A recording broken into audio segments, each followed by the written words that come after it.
बहुत समय पहले की बात है। गांव के पास एक बरगद का पेड़ था।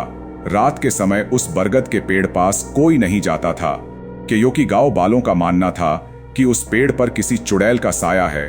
फिर एक दिन सभी गांव वाले बातें कर रहे होते हैं। शाम उस बरगद के पेड़ पर किसी चुड़ैल का साया है। अगर कोई भी उसके पास रात को जाता है तो वो फिर कभी वापस लौट कर नहीं आता है। यह सब बकवास है। मैं किसी चुड़ैल को नहीं मानता हूं। मैं आज रात उस बरगद के पेड़ के पास जाकर देखूंगा वहां कुछ है या नहीं। शाम के दोस्त शाम की बातों को सुनकर बहुत डर जाते हैं। वे शाम को बाहर जाने से मना कर रहे थे, लेकिन शाम नहीं माना। आधी रात को वह अकेला ही उस पेड़ के पास पहुंच गया। वह वहां कुछ देर खड़ा रहता है। तभी उसे किसी औरत की चिल्लाने की आवाज आती है। उसने अपने चारों तरफ देखा, उसे कोई दिखाई नहीं दिया। तभी अचानक से उसके सामने एक चुड़ैल आ जाती है। शाम चुड़ैल को देखकर बहुत डर जाता है।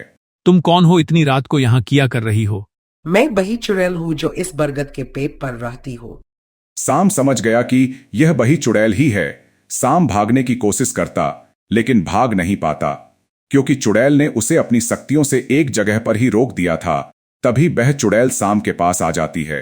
अब तुम भी मेरी तरह इस गांव में कभी नहीं लौटोगे।